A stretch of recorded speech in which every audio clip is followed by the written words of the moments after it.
following program is brought to you by friends and partners of End Time Headlines. Good evening, everyone. This is End Time Headlines. It is Monday, October the 23rd.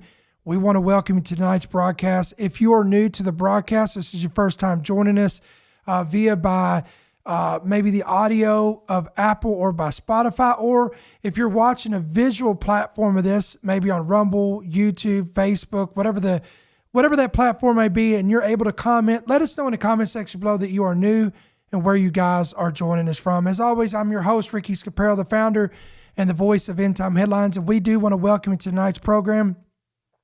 I wasn't going to be back on here and be back in the studio till Wednesday. My family and I went out of town. We went on a little mini vacation. We went to a place called Caribel Island, St. George Island in Florida. Very nice, peaceful, secluded getaway. Much needed to get some rest and kind of just rejuvenate, especially with everything that's been going on. So it's good to be back a little bit earlier. We was going to leave tomorrow. We actually cut it a little bit short. We did more than what we anticipated in a shorter amount of time. So we was able to finish that up, and we was ready to get back home. So it's good to be back here in the studio. I've got a lot to talk about today. I want to kind of talk about some prophetic implications, and I want to home in on when you begin to see this one thing. Now, we've got multiple things going on, and we're going to talk about it today, but there's one thing in particular that if we start seeing this happening, and I believe it's already happening, I believe it already took place, and we're really going to home in on this, but when we start seeing this, there's major apocalyptic prophetic implications to this. So, without further ado, let's get after it.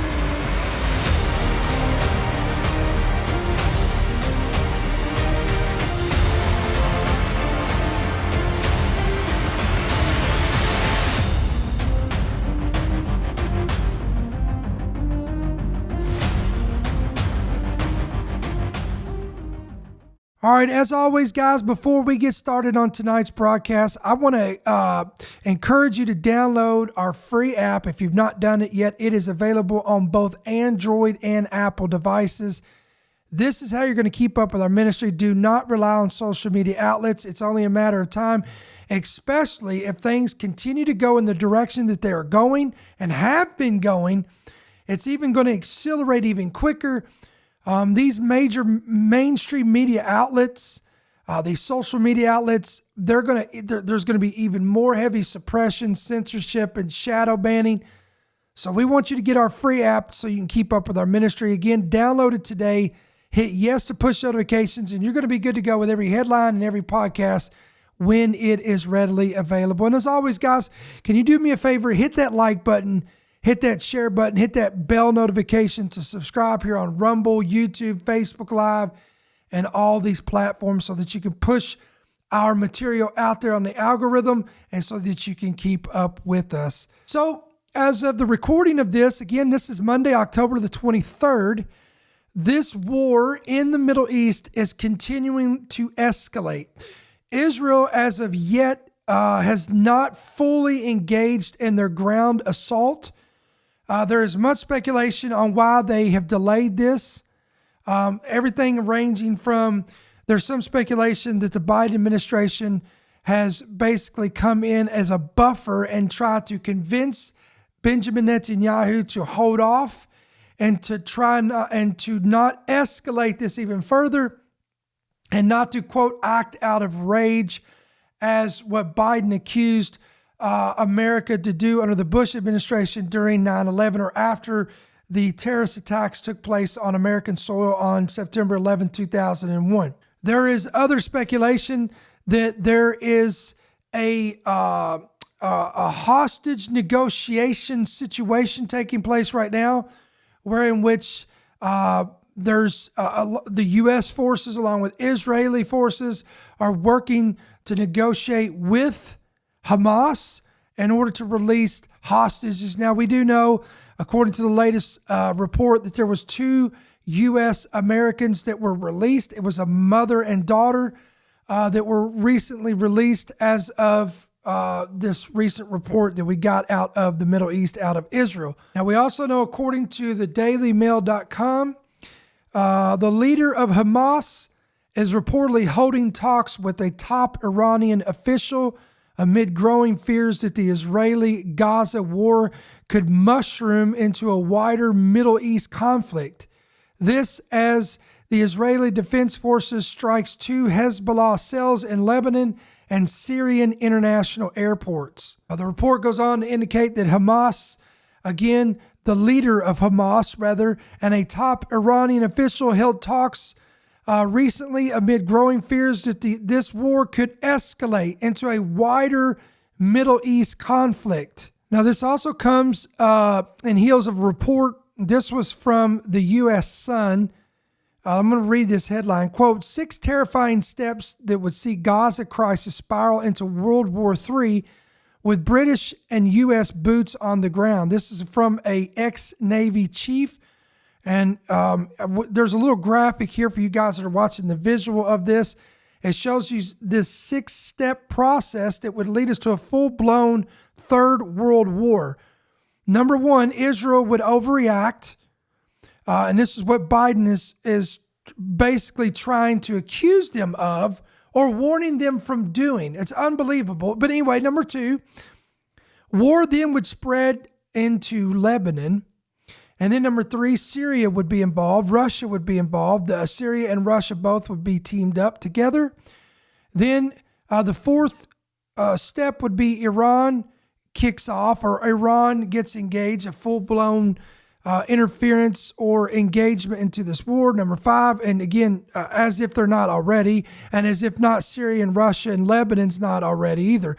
Then number 5, the UK and US enter the fight. We'll talk more about that in just a second. Then number 6, then last but not least, Saudi Arabia would be forced into the middle of this as well. Again, this is from a report from the U.S. Sun, where an ex-Navy chief warned that, quote, if things go really wrong, the United Kingdom and the U.S. could see boots on the ground in Israel and Lebanon, Syria, Iran, and Russia may be drawn into the fight. I want to show you, now this is a headline from FoxNews.com, where Secretary of State Blinken says that, quote, U.S. is ready to get involved in Israel-Hamas war if a line is crossed. He went further to say that, quote, we won't hesitate. The United States is posed to get involved in the Israeli-Hamas war should the conflict escalate into regional forces intentionally targeting American personnel, according to senior officials. What I find fascinating about this, guys, is everything that they talk about is a red line, and they're warning if this is crossed, or if this escalates to this, or if this happens, then this will happen. Everything they're talking about has already happened. Lebanon is involved. Iran is involved. Hezbollah is involved. And American personnel have already been targeted. In fact, we reported on this over the weekend. A U.S. Navy warship near Yemen intercepted multiple missiles that were fired at U.S. personnel. Let me just show you. This is from CNN. One of the officials said the missiles were fired by Iranian-backed militants who engaged in an ongoing conflict in Yemen. Approximately 2 to 3 missiles were intercepted, according to the second official. The Pentagon now says a U.S. Navy destroyer shot down several missiles and drones that were launched from Yemen. What do we know about this intercept and the risk, potentially, of escalation in the Middle East? Well, Wolf, when my colleague Oren Lieberman and I first reported this afternoon, what we knew at the time was that a U.S. destroyer off of Yemen had intercepted multiple projectiles, missiles, target unknown. It had successfully destroyed those missiles. The question was, where were they headed? Were they targeting those U.S. ships or elsewhere? What we learned over the afternoon, as the Pentagon said, is that they believe those missiles were headed northwest towards Israel. Of course, the danger there was that the Houthi rebels, which the U.S. believes fired these missiles, they are backed by Iran. They follow orders from Iran. Was this an instance where another front is being opened up against Israel in this war there. As you know, there are U.S. assets around the region. You have two carrier groups in the Eastern Mediterranean. Of course, you have numerous ships in the Arabian Gulf and off the coast of Yemen, and they could use their capabilities, including anti-missile capabilities, to take out potential threats.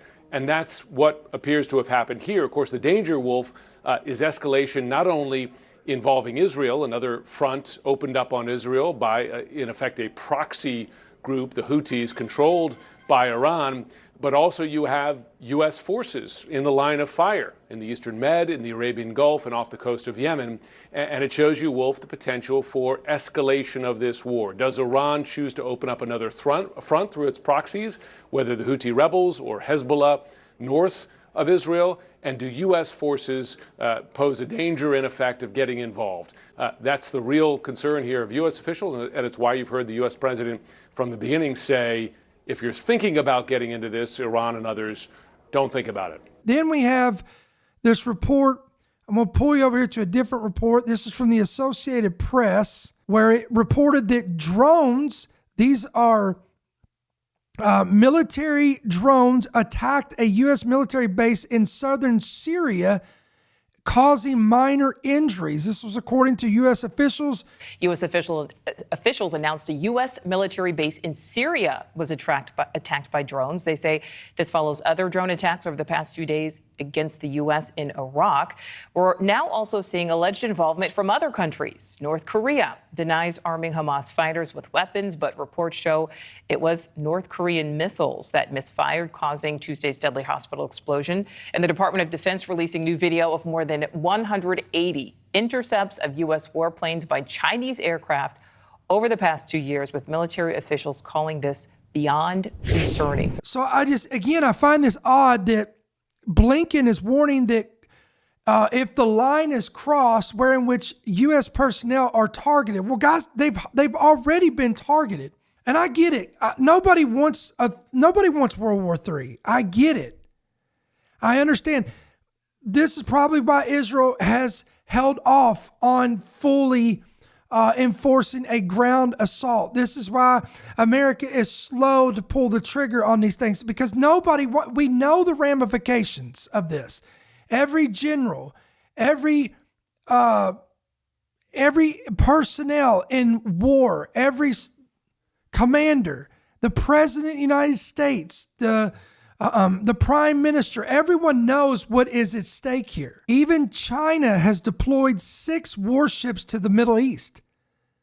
And all of this is over fears that this crisis could spark World War III. According to reports now, up to 6 Chinese warships are currently stationed in the Middle East.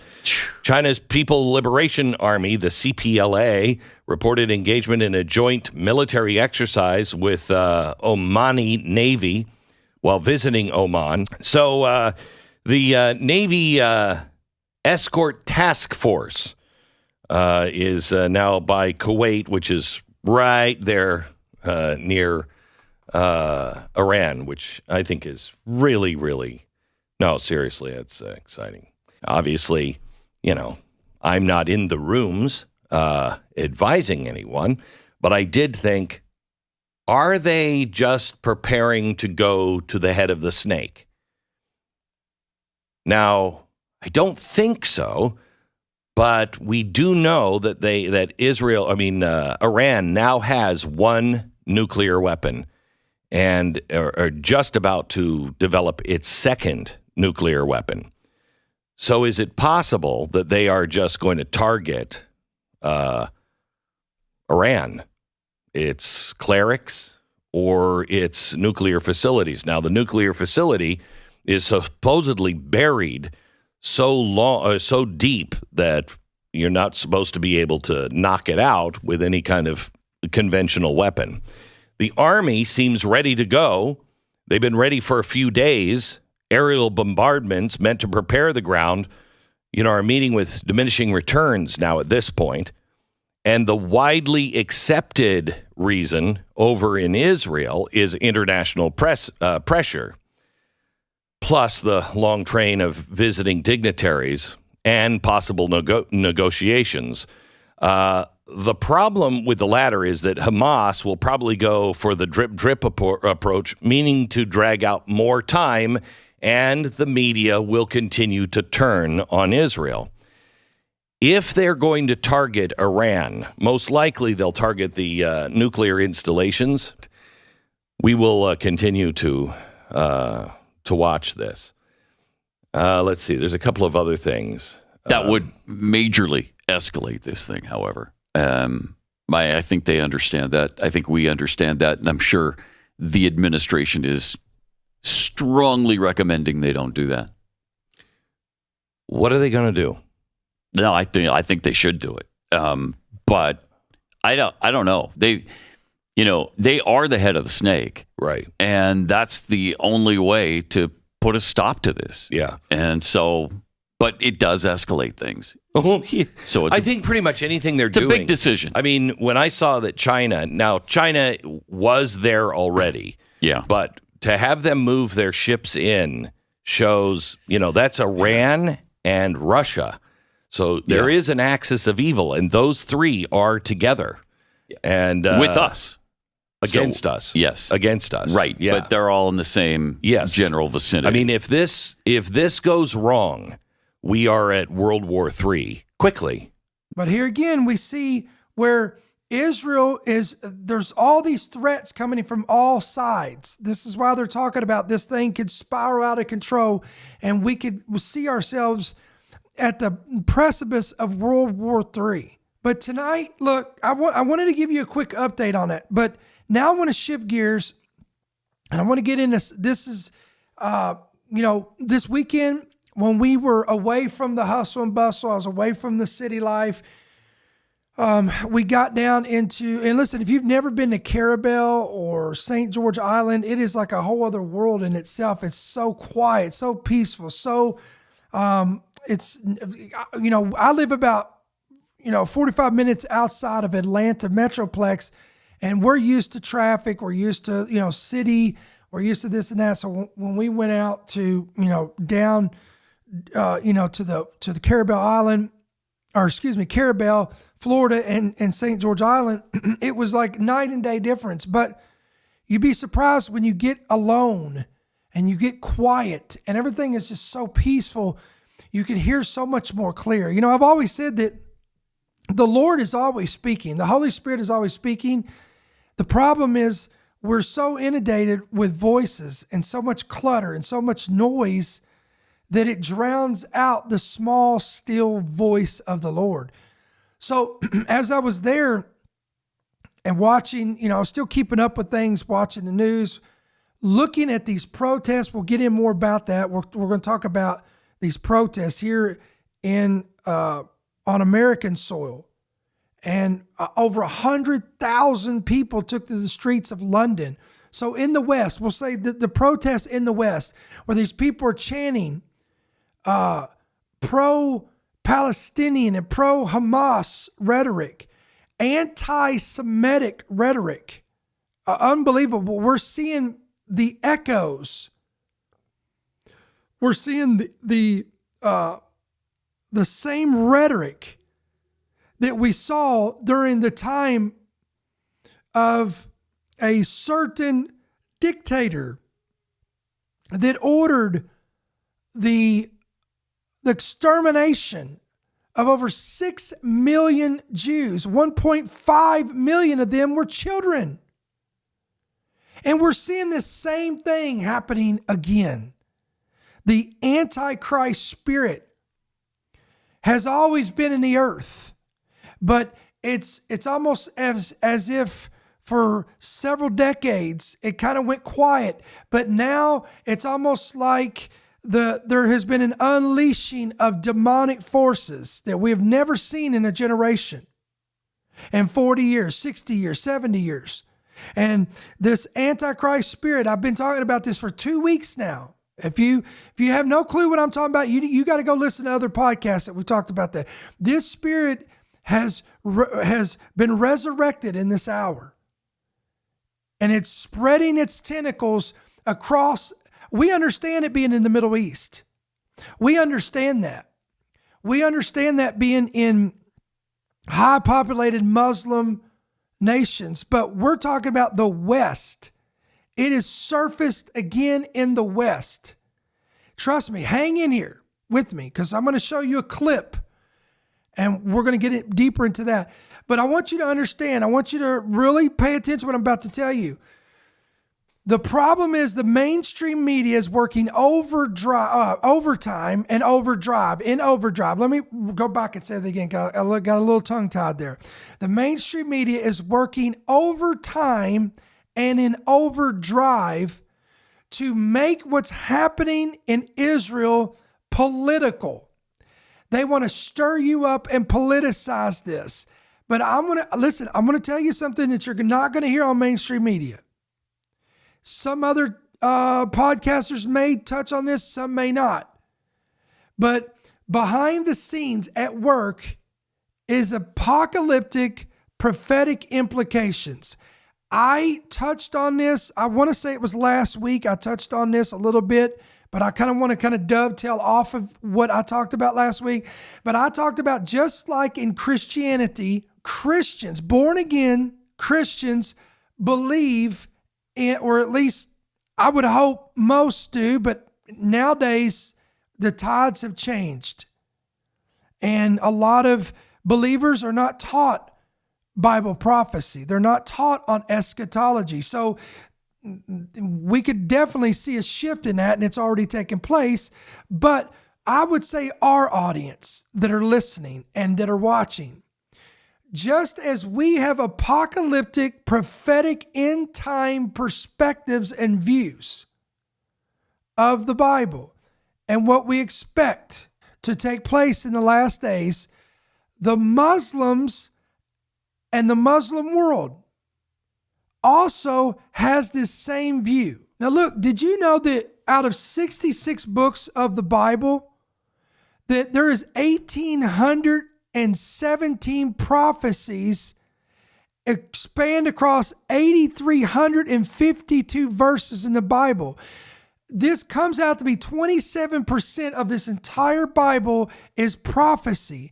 That's roughly about 1 out of every 4 verse is prophecy. So again, and this is what we as Christians, we understand this and we believe this. Now, having said that, we've talked about how there is 2 major groups in Islam. It's the Sunni and Shia.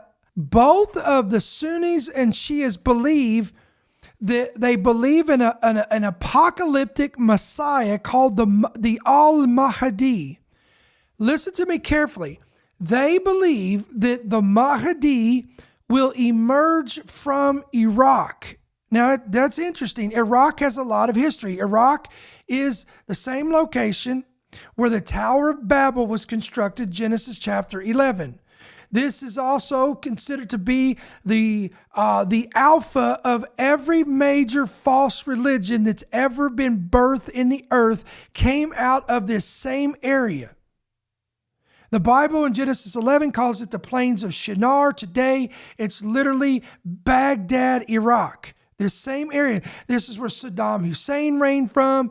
This is the same area where ancient Babylon was. Nebuchadnezzar was in this region.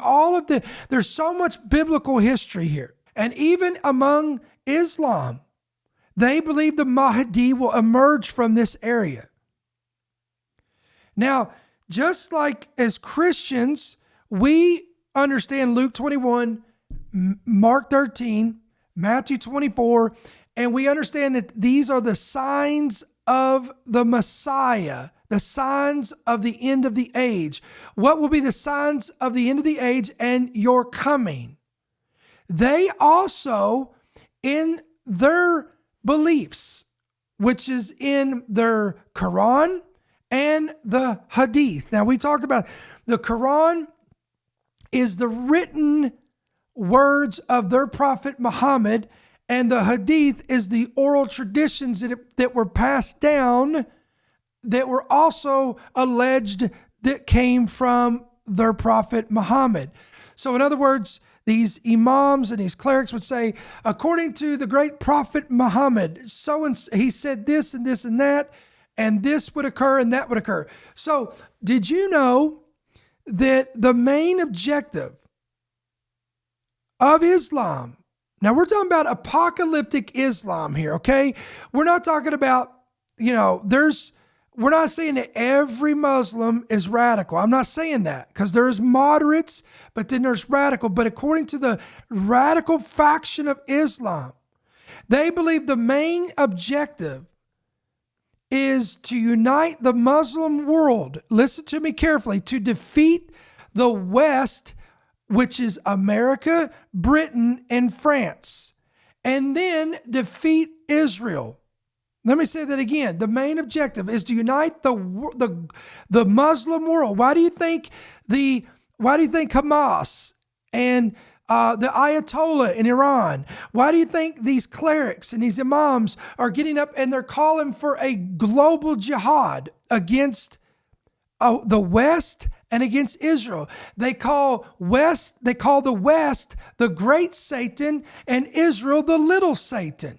Their objective is to create an army in the last days to enter Jerusalem specifically, take control over it, and once they enter Jerusalem, their goal is to build an Islamic caliphate. Why? Because again, they believe that the Mahdi is coming. And also, it's not a coincidence, this is where the two major Muslim mosques are. This is where you have the Dome of the Rock and the Al-Aqsa Mosque. Let me give you, now I wrote a lot of notes on this over this weekend. Did you know, according to Islamic tradition, that Syria must enter a major war? This is in their traditions. Syria will enter a major war, and they actually teach that Syria will be defeated and that Syria and Iraq will eventually have to submit to the Mahdi that will come. Now, what's interesting about that is, now I'm going to shift gears and go back to the Bible. Did you know, again, Isaiah 17 says that Damascus in the future will be a ruinous heap. I find it interesting, to me anyway, and I hope you'll find this interesting, that Isaiah the prophet foretold the day that Damascus, the capital of Syria, would become a ruinous heap. It would be no more. And then, according to the Hadith and the traditions of Islam, that Syria must be, or will be, later on, it will be defeated, and that Syria and Iraq will eventually submit to the coming Mahdi. All of these nations, these two nations, will merge as one, and this is all part of their plan. Now, there was an article, this was a piece from Michael Snyder. He posted this on the 18th of October, so this has been a few days ago. In this article, he points out that Iran recently raised the black flag over this mosque in Iran. Now, I'm going to talk about these black flags in just a moment. I want to show you, this is from a Twitter account, Sprinter, who posted this. A black flag flies over the Imam Reza Mosque in Iran. I hope I pronounced that right. For the first time in history. If anyone knows what this means, please write. Now, when you start going down and you read the comments, there is some that say it represents a month of mourning for martyrdom and so on and so forth. But there was one particular comment right here that I want to really home in on, because this, again, is apocalyptic. They understand what's going on here. Look, I want to read this. These are all quotes from the Hadith. Look, all right, here we go. And guys, I'm not even going to pronounce these names. So if you're listening by Apple or by Spotify, again, you can go research it yourself. You'll find the names of these guys. I'm not going to read these names, but I want to read what they said. One wrote, quote, "When the black flags come from the Khorasan, go to them, even if you have to crawl on snow, for among them is the Khalifa from Allah, the Mahdi." Let me read that again. When you see the black flags come from Khorasan, and by the way, Khorasan is located in the area of Afghanistan, and it's at the edge of Pakistan, which today also includes northeast Iran. Okay, so in case you didn't know that, that's where that's at. All right, I'm going to go back up here. When you see the black flags, somebody say black flags because this is important. When you see the black flags comes from Khorasan, go to them, even if you have to crawl on snow from among them. Among the black flags is the Khalifa from Allah, the Mahdi. Here's another quote. Quote, surely black flags will appear from the Khorasan until the people under the leadership of this flag will tie their horses with the olive trees between Beit-e Lahia and Harasta. Names, these are places in Jerusalem. Here's another one. Quote, a nation will come from the east with black flags, and they will ask for some goodness or authority, but the people will not give them. Then they will fight and win over those people. Now the people will give them what they ask for, but they will not accept it until they will hand it over to a person from the progeny who will fill this earth with justice, just as it was previously filled with oppression and tyranny. So if any one of you finds this nation from the east with black flags, then you must join them, even if you have to crawl over ice. Here's another quote. Quote, 3 will fight one another for your treasure, each one of them the son of a caliph, but none of them will gain it. Then the black banners will come from the east, and they will kill you in an unprecedented manner.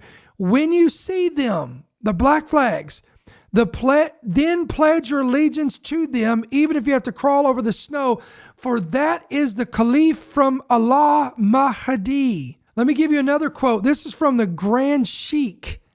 This is a Turkish Grand Sheikh. Quote, as believers of the traditions, we believe in a Savior who will come first, before Jesus Christ. We have in our traditions his name, which is Muhammad Dul al-Mahdi.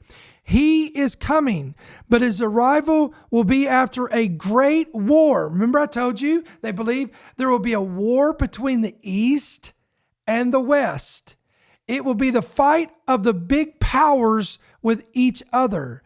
And in that war, the Savior will come. We're not talking about Jesus Christ here, the Messiah. The Savior will come like a divine hand from the heavens to the earth and stop the war. Who is this Messiah? Who is this Savior? The Mahdi. Quote, the great war will break out between East and West, and this will be a very difficult days for mankind. There will be very strong fighting. There will be very many people who will be killed, and then the Lord will command al-Mahdi. He is now in a cave. He is in a big, deep cave. No one can approach it. Jinns are protecting. Now, when they use the word jinns, they're talking about spirits. Spirits are protecting and guarding him, the Mahdi. Guys, did you know? When you understand all this, guys, you'll understand why they do things that they do. Remember Osama bin Laden? Do you know where he was always hiding out in? He was in caves. Why? Because he understood the Quran. He understood the Hadith. He was trying to make himself become the Mahdi. Many believed he was the Mahdi, but he was killed, so he couldn't have been the Mahdi. Then you have a man by the name of Muqtada al-Sadr. This guy has an entire 60,000, where he did, I don't know if he does anymore, but at one time he had 60,000 men under him, and he called it the Mahdi army. Let me give you another quote. Quote, the black flags will come from the east, led by mighty men with long hair and beards. Their surnames are taken from the names of their hometowns. Here's another quote. Quote, once again, if we turn to the Hadith, we read where Thawban reported that the messenger of Allah, bless him and peace be upon him, said, quote, when you see the black banners coming from Khorasan, their go to them, even if it means crawling over the snow. The deputy of Allah, the Mahdi, will be among them. And it goes on to say, quote, if also reported that Muhammad said that black banners will come from the east and their hearts will be as firm as iron. So what am I talking about? I'm talking about, guys, what we're seeing. They're trying to politicize this. They're trying to make this political, but this is absolutely apocalyptic. This is spiritual principalities, demonic forces at hand. Everything is escalating. We're seeing this thing is kicked into overdrive right now. Now I want to shift gears here. We've talked about this for a while, for about 40 minutes or so. Now for the next 20 minutes, I want to talk about how, I've talked about this. I talked about how that the Bible indicates that there is coming the Antichrist who will rise to power.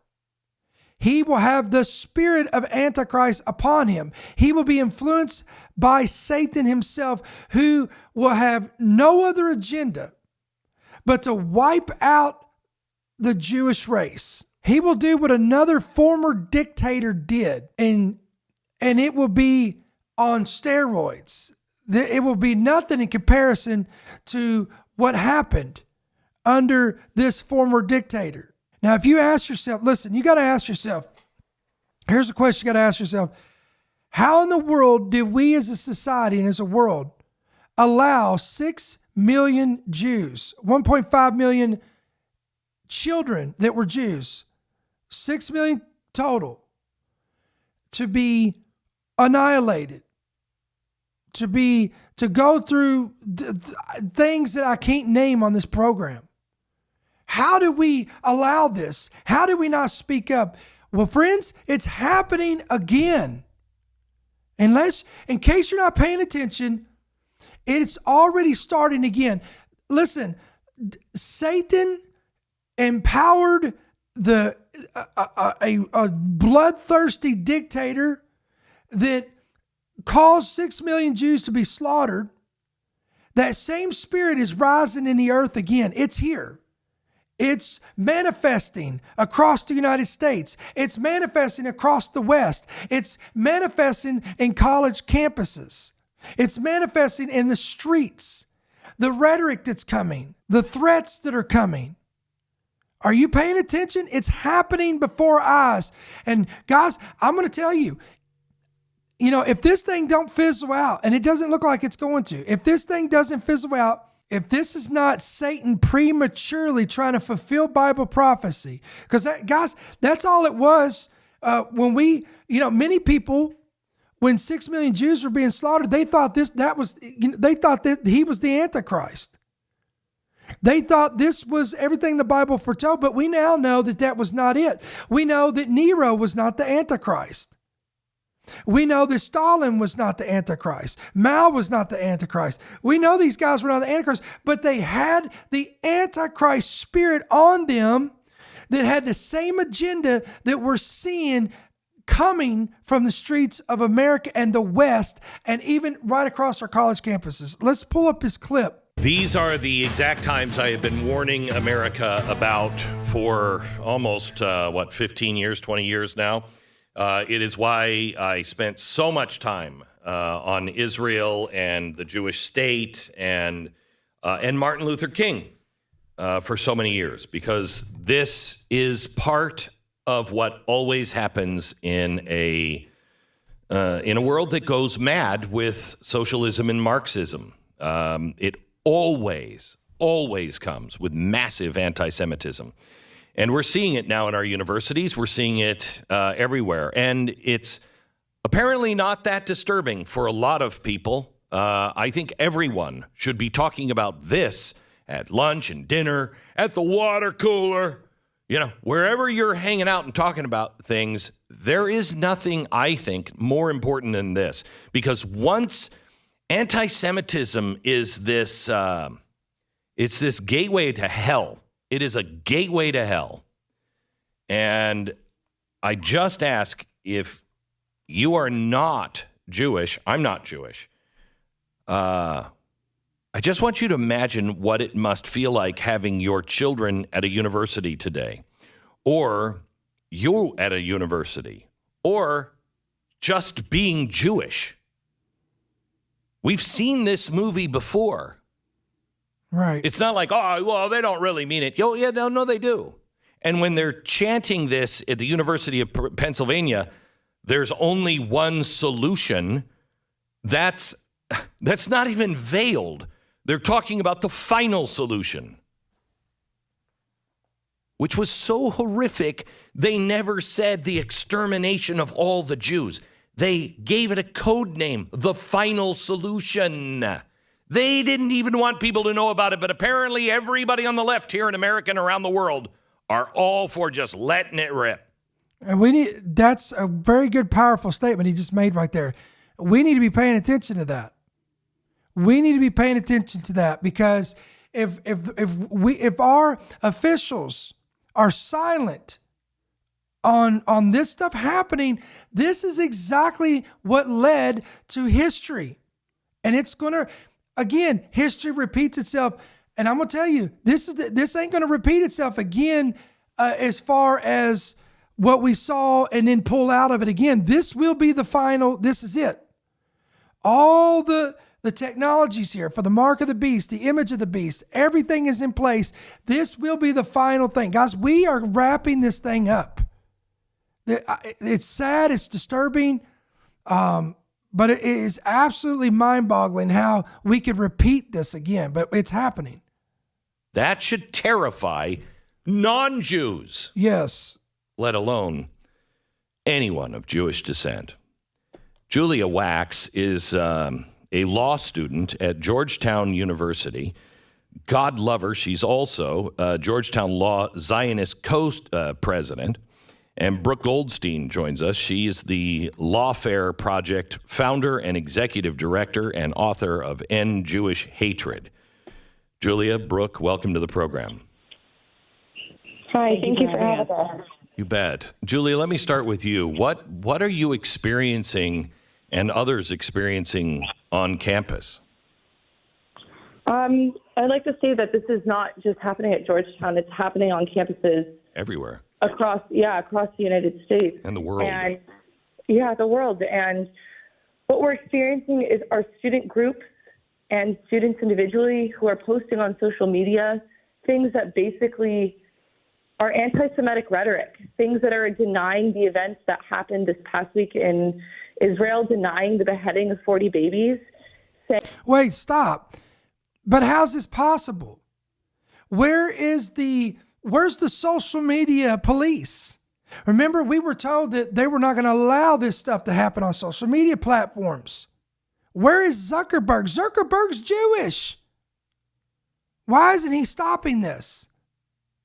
How can be, you know how many people we have banned from Instagram that has spewed things that I will not even repeat here against the Jewish race? Super anti-Semitic, just demonic. But yet it's on there. I thought they were investing millions of dollars for this censorship team. I thought they were incorporating artificial intelligence into their systems to be able to snuff this stuff out, to stop the hate rhetoric and the violent content and all this stuff. Isn't that interesting that nothing's being done to stop this? That should be another huge wake-up call to you. Saying that the Nova incident and the music festival didn't occur, trying to say that AI is how all of this is being generated. Did you hear that? This is on social media, TikTok, Instagram, all over the place, saying that the atrocities that took place in Israel, that it never happened. It was fabricated. It was a false flag. It was all propagated by artificial intelligence, and it was propagated by the Zionists and by Israel and all these just derogatory terms. And again, these are the same people that deny the Holocaust. And it's being said here in America. This is just unbelievable to me, guys. Unbelievable. Posting, from the river to the sea, Palestine should be free. They are promoting events and rallies, one of which I went to try and understand. I went undercover, and they started chanting, "We don't want no Jew state." And they started chanting, "Zionism will fall," and globalize the Intifada. Wow. And I don't even think Did you hear that? No Jewish state, they will fall, globalize the Intifada. What did I tell you? Again, I'm telling you, you got to get past the political aspect of this and realize this is apocalyptic, guys. This is in times that your preacher probably won't tell you about and talk about. And we're not, I'm not trying to bash any preachers or pastors. A lot of them are just unlearned. They don't know about this. They're not taught about this stuff, but it's happening. I think these people understand that the language that they're shouting is anti-Semitic. It's so deeply embedded at this point that it's time for us to take a stand and speak out. My staff prayed for you, Julia, and people like you today that are on campuses all over the world. That you have strength and I don't even know what else it would take, but that the Lord would be with you. Brooke, what is your involvement in this? I know you've written a book on ending Jew hatred, but the Lawfare Project, what is that? So first of all, Glenn, I want to thank you so much for your moral clarity, because this is a time when we need leadership and we need people like you speaking the truth. It is absolutely very scary. And what we're doing at the Lawfare Project is we provide pro bono legal support to Jewish students on campus who are facing a hostile environment that targets them because they are Jewish. And I want to make absolutely clear, and you said it in your intro, this is not about a Palestinian state. This has nothing to do with politics. This has everything to do with Islamist, Nazi-like Jew hatred. Yes. And the people that Julia was talking about before, they are akin to Holocaust deniers. They are the new Hamas Holocaust deniers. And it's always those who deny the truth and denying the truth of this recent genocide, because that's what it was, a genocide, that want to commit the same acts of atrocities again. And that's exactly what Julia is saying they are chanting on campus. And Jewish students around the country are feeling unsafe. So it is incumbent on the administration, the Biden administration, who has been giving wonderful speeches standing with Israel, to stand with the Jewish population within the United States. That is absolutely paramount. And to do everything they can to root out these terror-supporting, terror-affiliated groups like SJP, Students for Justice in Palestine, and groups like Wall Palestine. They must get off our campuses, because you said it yourself, Glenn, this is a national security threat for the United States. So, guys, I mean, this is so deep, and because I've been watching it. I've been watching it and looking for it since 2005. 2003, and watching it grow. And it is in everything now. It is Black Lives Matter. Now, what he's referencing there is the rise of ISIS, the Islamic State. And by the way, if you remember, among them, what did you see in their videos? They always had those black flags. It was on their trucks. They were holding them. It was everywhere, black flags everywhere. Now you understand why. Why are they holding these black flags? Why are you seeing them? What's this Mahdi army? What is all this stuff? So again, we're giving you a little insight into that. When people stood up, I kept saying, you can't stand with these people. You might think that there's a problem with the police. You might think there's a problem. Well, good, let's talk about that and solve it. But these people are trying to destroy Israel. They're trying to destroy the traditional family. I mean, how are you going to stop? And it's not a coincidence that Black Lives Matter came out in support and was sympathetic towards Hamas. They even, remember, they pulled it down, but they even put out a tweet, and it was absolutely derogatory and so insensitive. It had a paraglider, and they were talking about their support for Hamas. So, gee, it's not a shock. You better wake up, research, and realize what the affiliations are with these groups. This in our universities, it came from the universities. Well, I think it's really important for your audience to understand the influence of foreign funding. People in the counterterrorism community have been warning about the billions and billions of dollars coming from states like Qatar, which is the second largest state sponsor of terrorism in the world, that are funding our institutions. Go ahead. Pardon, Julia? I believe Georgetown has a campus in Qatar as well. Who does? Yes. Tell us about that, Julia.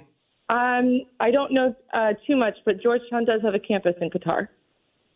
How is it that our administrators are taking hundreds of millions of dollars per campus? They're not registering as foreign agents. They're not disclosing the memos of understanding. What are the terms of these agreements?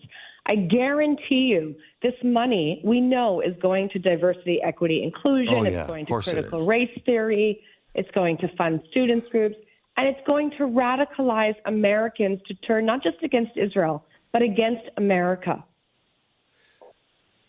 Julia, what does it, I don't know if you can even answer this. What does it feel like to be a Jew today? It requires a lot of perseverance. I'm definitely one of the loudest voices on my campus when it comes to this subject. And I'm trying to stay strong for a group of people because I do have students that are unable to focus and are forced to sit in a classroom with students who promote these rallies. I have students texting me that they are scared to come to class. Students who are... This is in America. Let that soak in America. Removing their Star of David necklaces. Students who have removed their Israeli flags from their lockers. It's a hostile environment. You walk down the street and you don't know who's for you and who's against you. And I think it's important to note that this used to be a very fringe group of people on the university campuses. This used to be a very fringe, far left group. And now it's the majority. And now, quite honestly, on campuses across the United States, it feels like the majority is against us. And yesterday we hosted a survivor from the Nova Music Festival on our campus. In 24 hours, I was able to get her to come and speak. And before, I think I questioned, how could the Holocaust even have occurred? How could something so horrific to my people even have occurred?